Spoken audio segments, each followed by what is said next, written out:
Maharashtra Rajasthan bulletin में बात करेंगे बेकाबू रफ्तार की। आज मरुधरा में अलग अलग हादसों में कई लोगों की मौत हो गई। इसके साथ ही बात करेंगे ओमिक्रॉन की, जिसको लेकर राज्य सरकार पूरी तरीके से अलर्ट है। तो साथ ही बताएंगे कब से लगेगा पीसीसी में जनता दरबार। इन सब खबरों पर विस्तार से चर्चा करेंगे, लेकिन सबसे पहले देख लेते हैं टॉप 10 महानगर।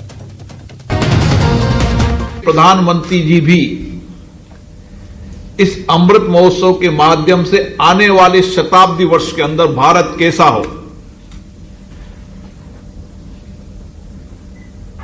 भारत सब क्षेत्रों के अंदर किस तरीके से नई पद्धतियों, नए इनोवेशन के साथ किस तरीके से आगे बढ़े, उसके लिए एक रोड मैप भी तैयार किया है। और उस सब में सबसे बड़ी जिम्मेदारी आपकी है कि हम जब फील्ड पोस्टिंग के अंदर जाएं तो इस लोकतांत्रिक व्यवस्था के अंदर हमें संविधान के सब मुद्दों की जानकारी होनी चाहिए। हमारा जनता से, जनप्रतिनिधियों से कैसा संवाद होना चाहिए। गांव से लेकर, पंच से लेकर दिल्ली की संसद तक जितने भी जनप्रतिनिधि हैं, उन जनप्रतिनिधियों से अपना संवाद रहे। जनता से जितना संवाद पुलिस अधिकारी का रहेगा, उतना ही हम सूचनाओं के आधार पर हम कार्रवाई भी कर पाएंगे और लोगों को न्याय भी दिला पाएंगे। हमारी एक ही पंच लाइन होना चाहिए कि जिसने अपराध किया वह अपराधी बचे नहीं और कोई निर्दोष हमारे हाथ से अपराधी न बने। बस इस लाइन पर हम अगर करेंगे कि कोई अपराधी जिसने अपराध किया है वो किसी भी तरीके से उसको सजा मिलना ही चाहिए, और जो निर्दोष है, जिसने जो अपराध नहीं किया है, वह हमारी कई कार्रवाई के हमारी इन्वेस्टिगेशन, हमारी तफ्तीश के अंदर कहीं वह अपराधी झूठा न फंस जाए। ऐसे दुनिया में आपने कई उदाहरण देखे होंगे कि लोग 10-10 साल, 15-15 साल जेल काटने के बाद फिर न्यायालय उनको निर्दोष साबित कर देती, तो उसकी 15 साल जिंदगी की खराब होगी।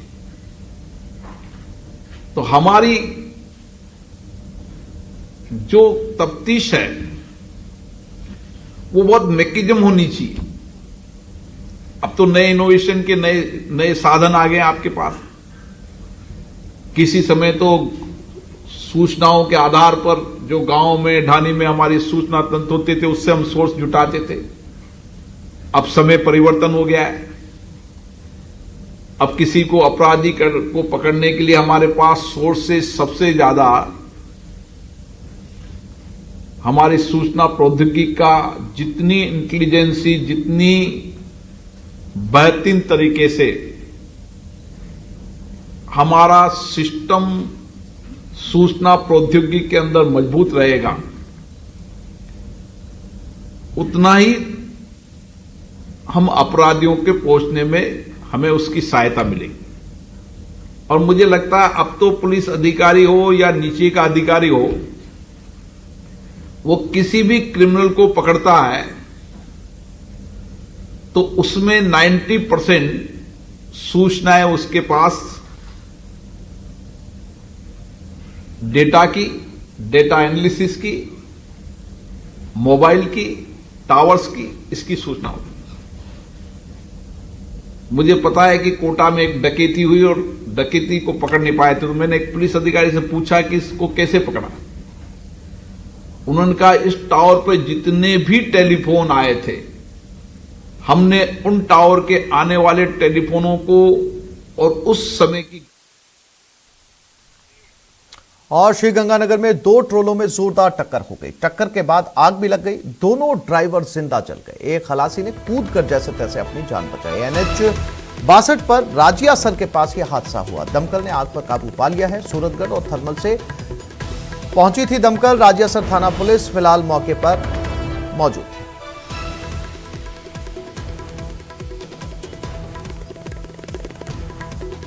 तो दो ट्रोलों में ये जोरदार भिड़ंत हुई और त्रासदी इसमें यह हुई कि दोनों ड्राइवर जिंदा जल गए। हालांकि बताया जा रहा है कि खलासी ने जैसे तैसे कूदकर अपनी जान बचा ली। ये वो आग है दो ट्रोलों में लगी हुई, आमने सामने की ये टक्कर थी जिसमें आग लग गई। दमकल को सूचना दी गई, दमकल जब तक पहुंची आग बुझाई गई, दो लोग इसमें जिंदा जल गए थे। गंगानगर से ये दर्दनाक तस्वीर।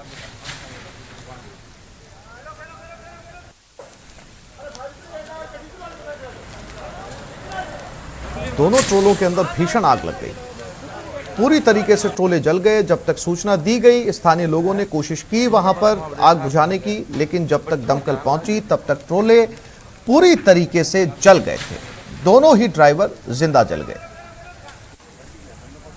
पहले ट्रोलों में टक्कर हुई और उसके बाद घर्षण से दोनों में आग लगी। अशोक शर्मा संवाददाता गंगानगर हमारे साथ जुड़ गए। अशोक, बहुत ही दर्दनाक हादसा इसे कहा जा सकता है। हालांकि इसमें जानकारी के मुताबिक खलासी ने कूदकर अपनी जान बचा ली, ड्राइवर नहीं कूद पाए। अशोक। हाँ बिल्कुल आसिफ जी, काफी दर्दनाक हादसा रहा और इस दर्दनाक हादसे में दो जो ट्रक चालक थे, दोनों ही ट्रकों के जो चालक थे वो इस हादसे में फंस गए और उनकी जिंदा जलने से मौत हो गई। आज सुबह श्री गंगानगर के रजियासर थाना क्षेत्र में नेशनल हाईवे नंबर 62 पर यह हादसा हुआ, जहां दो तेज रफ्तार ट्रक आमने सामने टकरा गए और टकराने के बाद में आग की भेंट चढ़ गए।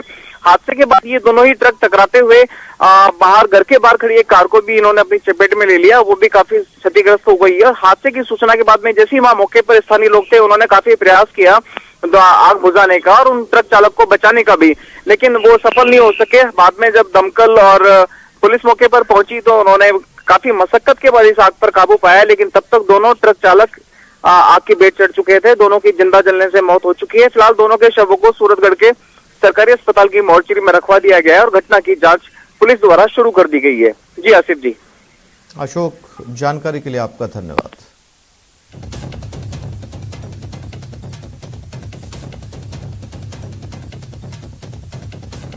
गंगानगर संवाददाता अशोक जानकारी दे रहे थे कि मोर्चरी में दोनों शवों को रखवा दिया है, शिनाख्त फिलहाल की जा रही है। एक खलासी ने इस हादसे में अपनी जान इस ट्रोले से कूदकर बचा ली।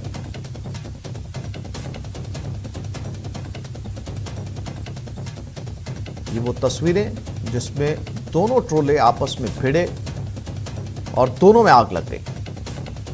आग इतनी भीषण थी कि दोनों ट्रोले जलकर राख हो गए।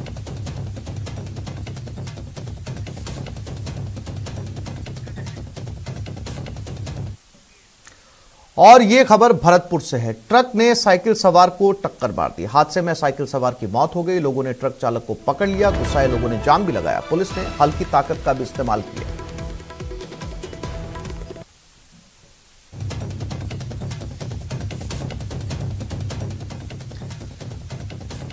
ये तस्वीरें जो सीसीटीवी कैमरे में कैद हो गई, ये वो साइकिल सवार है जो अपनी साइकिल को पार्क कर रहा था और ये देखिए, ये पूरा रौंदता हुआ इसे, ये पूरा ट्रक इसके ऊपर से गुजर गया। बेहद विचलित कर देने वाली ये तस्वीरें, और इसमें इस साइकिल सवार की मौत हो गई। भरतपुर की ये तस्वीरें हैं।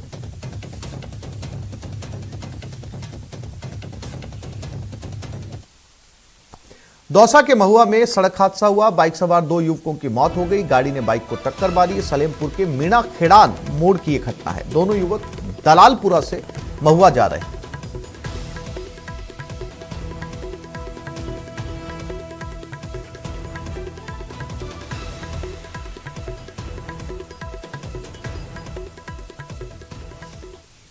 और धौलपुर में कार पलट गई। बेकाबू होकर यह कार पलटी। गाय को बचाने के चक्कर में यह हादसा हुआ। कार सवार 5 लोग घायल हो गए। 2 लोगों को गंभीर चोटें आई है। घायलों का इलाज चल रहा है। आगरा से धौलपुर यह कार जा रही थी। मनिया के NH 3 पर यह हादसा हुआ। रास्ते में अचानक गाय आ गई और गाय को बचाने के चक्कर में यह कार पलट गई।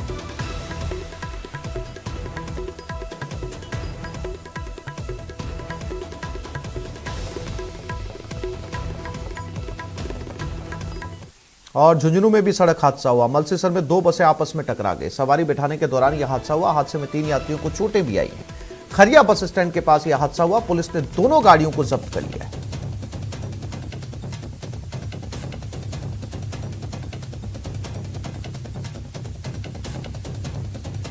ये वो बसें हैं जो आपस में टकरा गई। हालांकि इस पर एक्शन लेते हुए पुलिस ने दोनों ही बसों को जब्त कर लिया है। इसमें 3 के करीब सवारियों को चोटें भी आई हैं।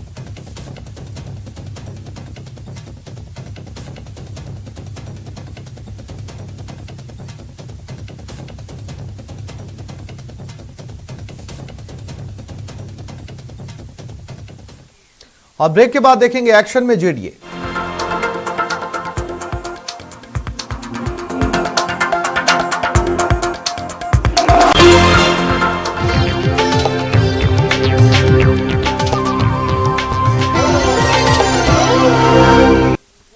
और यूडीएच मंत्री कोटा दौरे पर हैं। यूडीएच मंत्री शांति धारीवाल कोटा दौरे पर पहुंचे हैं। कोटा में अलग अलग कार्यक्रमों में शिरकत करेंगे। विकास कार्यों का निरीक्षण कर रहे हैं। कोटा में हाड़ौती विकास रैली को हरी झंडी भी दिखाएंगे।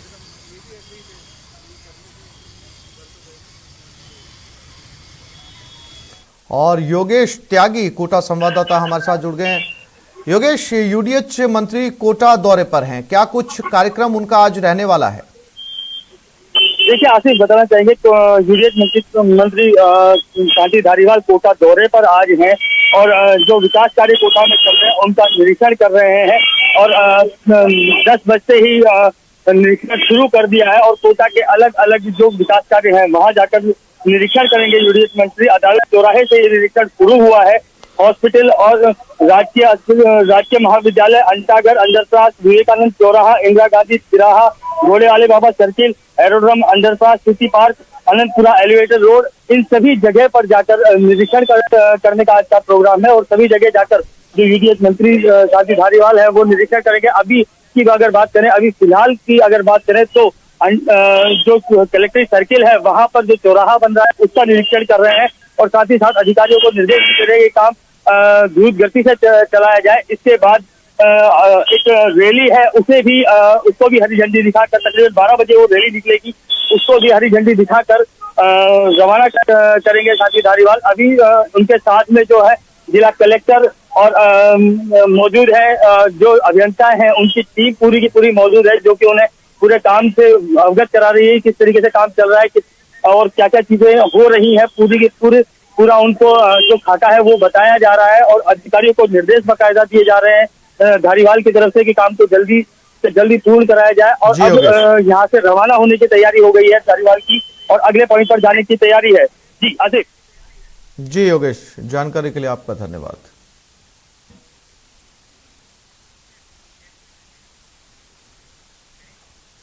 और जयपुर में जेडीए की बड़ी कार्रवाई हुई। 30 अवैध फ्लैट्स को सीज कर दिया गया है। कुकरखेड़ा सीकर रोड पर यह कार्रवाई की गई है। बिना अनुमति के 30 फ्लैट्स बना लिए गए थे। तो जेडीए की बड़ी कार्रवाई, जयपुर के अंदर एक पूरे अपार्टमेंट जिसमें 30 फ्लैट्स थे सभी को सीज कर दिया गया। बताया जा रहा है कि बिना जानकारी के इन 30 फ्लैट का निर्माण किया गया था। तस्वीरों में ये जो इमारत आपको दिखाई दे रही है, इस इमारत में 30 फ्लैट थे और 30 को सीज कर दिया है।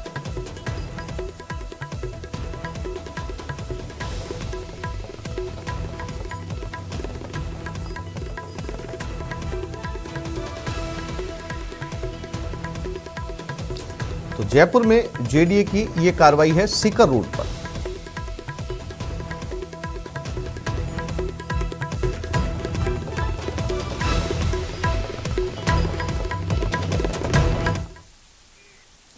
आज राजधानी जयपुर के ज्यादातर इलाकों में बीसलपुर बांध से होने वाली पेयजल आपूर्ति बाधित रहेगी। रामनिवास बाग और अमानिशा पंपिंग स्टेशन पर रखरखाव कार्य के लिए शटडाउन लिया जा रहा है। दोनों पंपिंग स्टेशन पर सुबह 10 बजे से मरम्मत का काम शुरू हो गया, जो देर शाम तक जारी रहेगा, जिससे राजधानी के 70% इलाकों में पानी की सप्लाई बाधित रहेगी। जलदाय विभाग ने शहरवासियों से जरूरत का पानी स्टोर करने की अपील की है।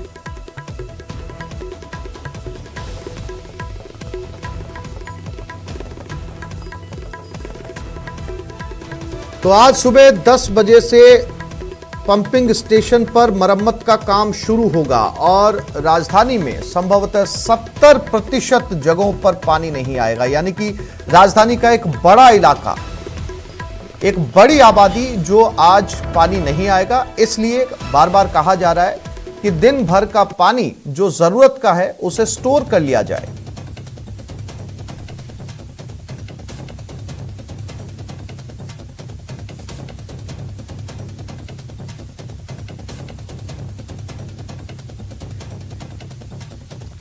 और राकेश शर्मा संवाददाता जयपुर हमारे साथ जुड़ गए, उनसे बात करते हैं। राकेश, 70% इलाके का अगर आकलन किया जाए तो लगभग पूरी राजधानी ही इसकी जद में आने वाली है। अब ऐसे में 10 बजे से पहले पहले पानी स्टोर करने की सूचना दी जा रही है। कब तक अनुमानित समय लगेगा इसके अंदर और कब तक पानी फिर से शुरू हो जाएगा? राकेश, बिल्कुल, देखिए आसिफ, जो मेंटेनेंस कार्य है वो शुरू कर दिया गया है। पानी की सप्लाई सुबह 8 बजे से ही बंद कर दी गई थी। जहां 8 बजे बाद पानी सप्लाई होता है वहां पर पानी सप्लाई नहीं हुआ है क्योंकि मेंटेनेंस का कार्य देर रात तक चलेगा और इससे पहले सभी जो पाइपलाइन हैं बीसलपुर से पेयजल योजना की, उनको खाली कर दिया गया है।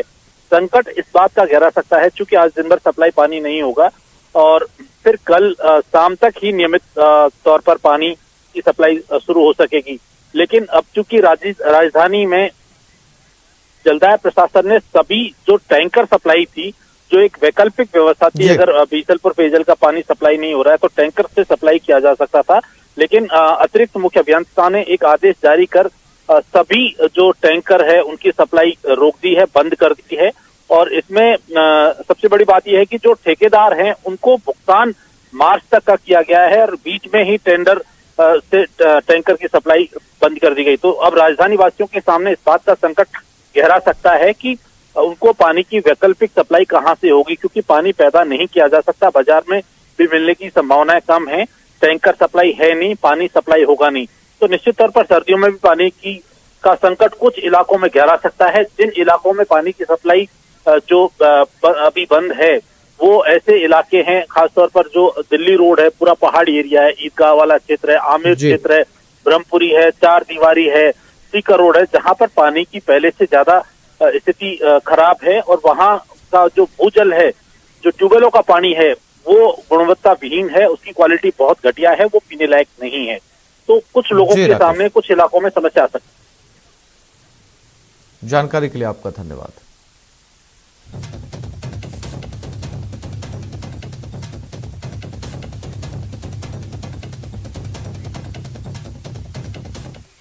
बाड़मेर में अपराधी बेखौफ हैं, जहां दिन दहाड़े शहर में एक युवक का अपहरण 4 अज्ञात लोगों ने कर लिया। बाइक पर सवार होकर आए 2 युवकों ने एक दुकान के आगे बैठे युवक का पिकअप में डालकर अपहरण कर लिया। पिकअप में 2 युवक पहले से ही थे।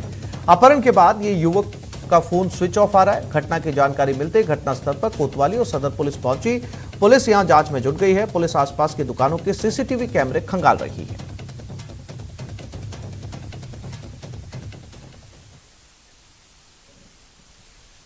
21-22 साल के युवक को कोई 3 बंदे पिकअप में डालकर अपहरण करके ले गए। फिर यहाँ हम तुरंत मौके पर पहुंचे, पता किया तो उसका नाम हितेश सनोप जसराज, उम्र करीब 22 साल, निवासी चोखला का रहने वाला बताया, जो इधर ही नवले की चक्की में पीछे ही कहीं रूम लेके रहता है। वो अपने 2 बंदों के साथ आया मोटरसाइकिल पे और जो उसके साथ बैठे हुए थे वो वही बंदे उसको उठा के पिकअप में डाल के ले जाता है। और अब बात सिरोही के बड़लूर थाने में तैनात एसएचओ सीमा जाखड़ की, जो कभी लेडी सिंघम के नाम से मशहूर थी, लेकिन आज पुलिस के रिकॉर्ड में अपराधी है।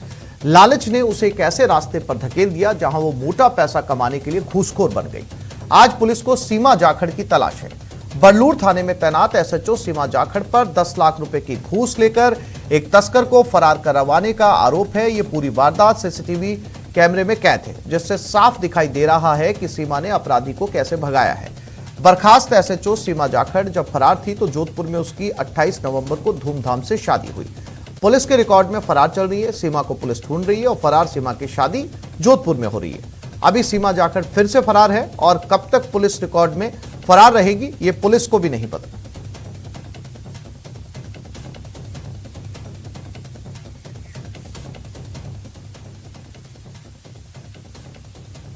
वो संदेह के घेरे में आने के कारण उसमें एक प्राथमिक जांच सीओ सिरोही के द्वारा करवाई गई, जिसमें 3 कांस्टेबल और एसएचओ के खिलाफ जांच प्रमाणित पाया गया। मामला बहुत गंभीर था, क्योंकि इससे आम जन में जो पुलिस की छवि है उसको भारी ठेस पहुंचा था। तस्करों को पकड़ने के बाद उन्हें छोड़ने का साक्ष्य सामने आए थे, जो कि एक अनुशासित महकमे में इस तरह का जो कृत्य है वो बहुत ही गंभीर अपराध है, जिस कारण इसमें कठोर निर्णय लेते हुए तीनों कांस्टेबल को मेरे द्वारा बर्खास्त। रसद विभाग ने गंगानगर के सूरतगढ़ के उदयपुर गोदारण में 34,560 लीटर अवैध पेट्रोकेमिकल जब्त किया है। रसद विभाग ने केमिकल को सीज कर लिया, साथ एक ट्रक और 4,000 संदिग्ध पेट्रोलियम पदार्थ को गंगानगर पुलिस के सुपुर्द किया गया है। बता दें कि गंगानगर से 5 किलोमीटर की दूरी पर ही पंजाब की सीमा शुरू हो जाती है, जहां पेट्रोल 17 रुपए प्रति लीटर, डीजल 12 रुपए प्रति लीटर तक सस्ता मिलता है, जिससे न पेट्रोल डीजल की अवैध रूप से तस्करी की जाती है, साथ ही केमिकल युक्त पेट्रोलियम पदार्थ भी स्टोर किए जाते हैं।